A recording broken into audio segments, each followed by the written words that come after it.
అంశాలు మనకి పరీక్షకి ఇంపార్టెంట్ వచ్చిన అంశాలు టీఎస్పీఎస్సీ గ్రూప్ 1 సిలబస్లో చాలా ముఖ్యమైన అంశాలు సంబంధించిన పుస్తకాలు ఉన్నాయి.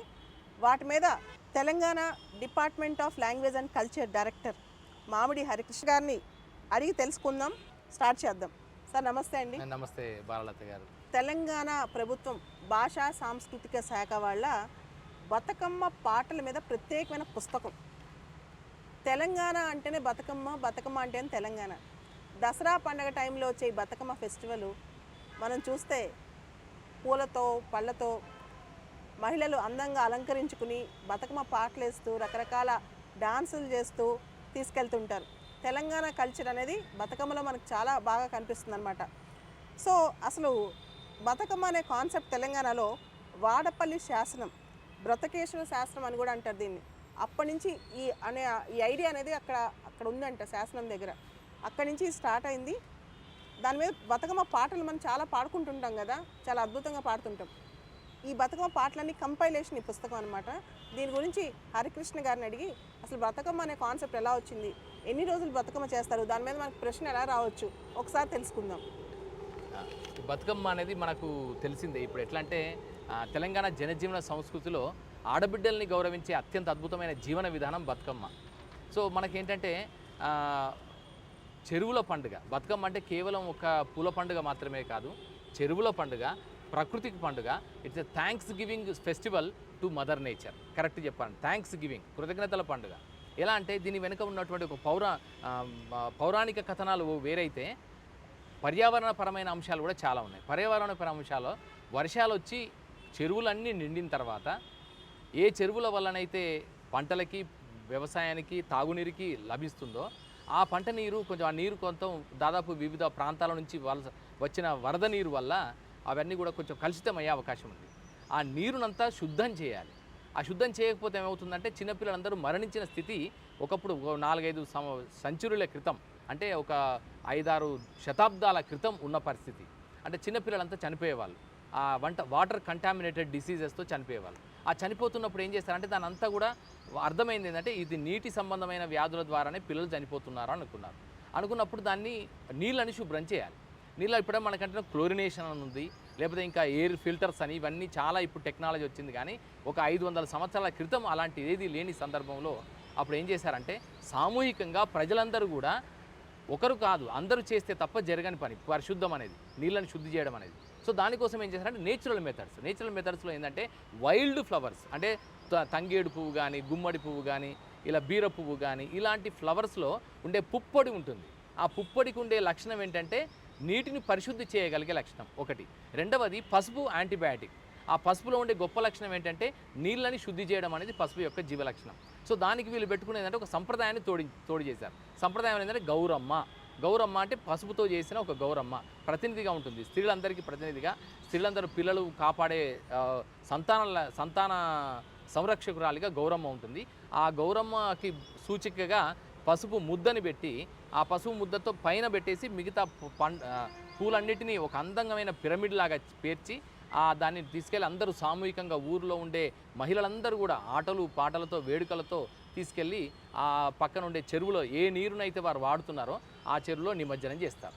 నిమజ్జనం చేయడం వల్ల చూస్తే ఏంటంటే ఒక అందమైన రంగుల ఆకృతి, పూల ఆకృతి చెరువుకి అలంకారంలాగా ఉండడం ఒకవైపు అయితే, మరొక వైపున పర్యావరణ ప్రయోజనం ఏంటంటే ఆ చెరువు శుద్ధి చేయబడుతుంది. ఈ పసుపు వల్ల ఆ పూలల్లో, తంగేడు పూలల్లో, మిగతా గూనుగు పూలలో, సీతజడ పూలలో, మిగతా పూలలో వైల్డ్ ఫ్లవర్స్ ఏవైతే ఉన్నాయో గుమ్మడి పూలు, బీర పువ్వుల్లో ఉండే ఆ పుప్పొడి వల్ల ఆ నీళ్ళన్నీ కూడా పరిశుద్ధం చేయబడతాయి. దానివల్ల ఆ తర్వాత తాగినప్పుడు ఎవరికి కూడా ఎలాంటి వాటర్ కంటామినేటెడ్ డిసీజ్ రాకుండా అవి నిరోధించబడుతుంది. సో ఇలా ఒక బ్రతుకుని కొనసాగించగలిగింది కనుక బతుకుని ఇవ్వగలిగే పండుగ అనే దాని మీద ఈ బతుకమ్మ పండుగ వచ్చిందనేది మనకు తెలుస్తుంది.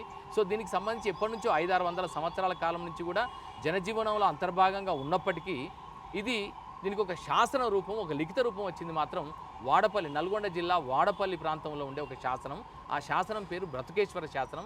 ఆ శాసనానికి సంబంధించిన వివరాలు కూడా ఇందులో మనం ప్రత్యేకంగా వ్యక్తీకరించడం జరిగింది.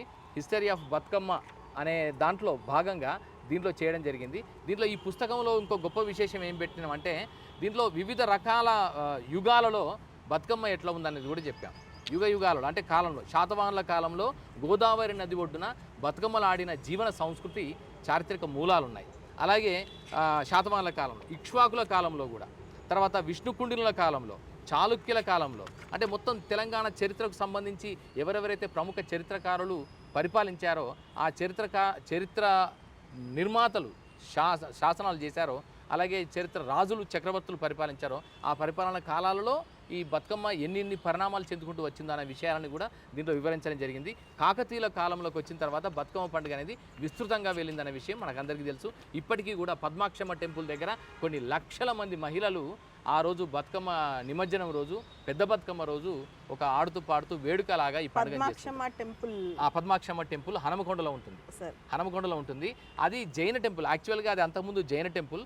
అది కాస్త ఆ తర్వాత కాకతీయుల కాలం వచ్చిన తర్వాత అది పద్మాక్షి దేవికి ఆలయంగా ఒక కొండ మీద టెంపుల్ ఉంది. ఆ కొండ దిగువన ఇక్కడ ఉండే దాదాపు కొన్ని లక్షల మంది మహిళలు అందరూ వచ్చేసి ఆడుకుంటారు అక్కడ.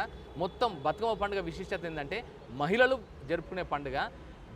భారతదేశం మొత్తం మీద అత్యధిక సంఖ్యాక మహిళలు వేర్వేరు ప్రాంతాలలో ఒకే రోజు జరుపుకునే అత్యధిక పెద్ద పండుగ అంటుంటే అది బతుకమ్మ పండుగ. దాదాపు 2 కోట్ల మంది మహిళలు వేర్వేరు ప్రాంతాలు, ఒక్కచోట కాదు వేర్వేరు ప్రాంతాలలో ఈ బతుకమ్మ పండుగని జరుపుకుంటుంటారు. ఇది ఈ బతుకమ్మ పండుగ యొక్క బతుకమ్మ పండుగ చాలా రోజులు జరుపుకుంటుంటారు కదా. అవును, 9 రోజులు. 9 రోజులు ఒక్కొక్క రోజుకి ఒక్కొక్క విశిష్టత ఉంటుంది. అవును, అంటే దాన్ని ఎందుకు అలా 9 రోజులుగా అంటే అక్కడ ఏం పెట్టుకుని నవరాత్రి ఉత్సవాలు, దేవీ నవరాత్రి ఉత్సవాల సందర్భంగా దాన్ని పెట్టుకున్నారు. దీనికంటే ముందు ఇంకొక విశిష్టత ఏంటంటే బొడ్డెమ్మ పండుగ అని ఉంటుంది. బతుకమ్మ పండుగనేమో యుక్త వయసుకు వచ్చిన మహిళలు లేదా అమ్మలు లేదా వాళ్ళు చేసే పండుగ అయితే, బొడ్డెమ్మ పండుగ అనేది చిన్నపిల్లలు అంటే మెచ్యూర్ కాని పిల్లలు, ఆడపిల్లలు ఏం చేస్తారంటే మట్టితో చేసుకునే పండుగ బొడ్డెమ్మ పండుగ. అంటే ఇక్కడ ఏంటంటే పూలు ఎప్పుడు వస్తాయి అంటే పెద్ద పెరిగిన చెట్టు మొలకెత్తిన తర్వాత పూలు వస్తాయి. కానీ చెట్టు మొలకెత్తడానికి ఆధారం ఏంటి అంటే భూమి తల్లికి నమస్కారం పెడుతూ బొడ్డెమ్మ పండుగని సేమ్ పిరమిడ్ లాగా తయారు చేస్తారు. ఒక చెక్క పీట మీద మట్టితో పుట్టమన్ను తీసుకొస్తారు. అంటే ఒరిజినల్ మట్టి తీసుకొచ్చి ఆ మట్టితో పిరమిడ్ ఆకృతిలో తయారు చేసి దాంట్లో పూలని గుచ్చి, అంటే పూలని అలంకరించి ఆ బొడ్డెమ్మ చుట్టూ ఆడపిల్లలు, చిన్న పిల్లలు అంటే ప్యూబర్టీ అంటే మెచ్యూర్ కాని పిల్లలు ఎవరైతే ఉన్నారో ఆ పిల్లలందరూ కూడా ఆ 9 రోజుల పాటు చేస్తారు. అంటే ఇది కరెక్ట్గా చెప్పాలంటే బతుకమ్మ పండుగ మొత్తం 9 + 9 అంటే దాదాపు 18 రోజుల పండుగ యాక్చువల్గా. కానీ కాలక్రమంలో బొడ్డెమ్మ పండుగ అనేది కొన్ని ప్రాంతాలకు పరిమితం అయిపోయింది. ఇప్పుడు బతుకమ్మ పండుగ మాత్రం 9 రోజుల పాటు చాలా అద్భుతంగా జరుగుతూ వస్తుంది. ఈ బతుకమ్మ పండుగలో 9 రోజుల్లో 9 వేడుకలు మనకు కనిపిస్తాయి. సో 9 వేడుకల్లో ఒక్కొక్క రోజు వెన్న ముద్దల బతుకమ్మ నుంచి మొదలుకొని పప్పు బతుకమ్మ, వెన్న ముద్దల బతుకమ్మ నుంచి సద్దుల బతుకమ్మ, లాస్ట్ బతుకమ్మ అది 9వ రోజు జరుగుతుంది. ఆ తర్వాత దుర్గాష్టమి అంటే అమ్మవారిని కీర్తించే అదొకటి వస్తుంది. ఈ విధంగా మొత్తం ఆ పండుగ అంతా కూడా ఒక 10 రోజుల పాటు వేడుకలాగా చాలా అద్భుతంగా జరుగుతుంది.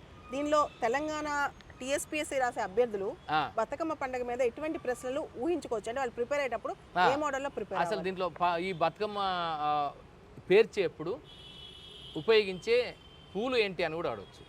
లేకపోతే ఏంటంటే ఈ కింది వాణిలో బతుకమ్మ పేర్చడంలో ఉండే పూల వరుస కాకుండా ఏ పూలను వాడతారో సరైన జతని చూడండి, సరైన అంశాన్ని చూడండి అని అంటారు.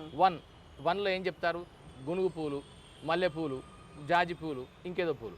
బి గునుగు పూలు, బీర పువ్వు, గుమ్మడి పూలు, తర్వాత సీత జడ పూలు, మళ్ళీ తర్వాత మిగతా పూలు అని చెప్తారు. దాంట్లో ఒక సెట్ ఉందనుకోండి, ఒక సెట్ మాత్రమే కరెక్ట్ ఉంటుంది, మిగతాయి కరెక్ట్ లేకుండా ఉంటుంది. లేదా 2 సెట్లు కరెక్ట్ పెట్టి పై 2 మాత్రమే కరెక్ట్.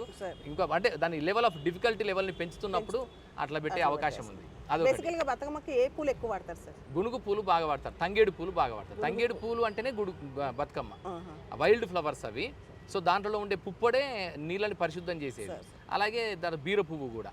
అలాగే వాటితో పాటు మన సీతజడ పూలు అని ఉంటాయి. వాటితో పాటు గునుగు పూలు, గునుగు చెట్లు ఉంటాయి. గునుగు చెట్లలో గునుగు పూలు ఉంటాయి. ఆ గునుగు పూలను కూడా వాడతారు. సో కట్లాయి పూలు అని కూడా ఉంటాయి. ఇంకోటి కట్లాయి పూలు అంటే నీళ్ళల్లోనే పెరుగుతాయి అవి చెట్లు, లోపలంతా ఆకులు ఉంటాయి, పైన మాత్రమే తేలుతుంటాయి. అది ఇక్కడ చేస్తారు తప్ప దీంట్లో చాలా సాఫిస్టికేటెడ్ గ్లాడియోలస్లో లేకపోతే ఇవి వాడరు. బంతిపూలు కూడా వాడతారు. బంతిపూలలో ఉండే పుప్పొడి కూడా వాటిని పరిశుద్ధం చేసే గుణం కలిగి ఉందన్నమాట. సో ఇట్లాంటి wild flowers of Telangana, that అందుబాటులో ఉండే పూలతోనే ఇదంతా చేస్తారు.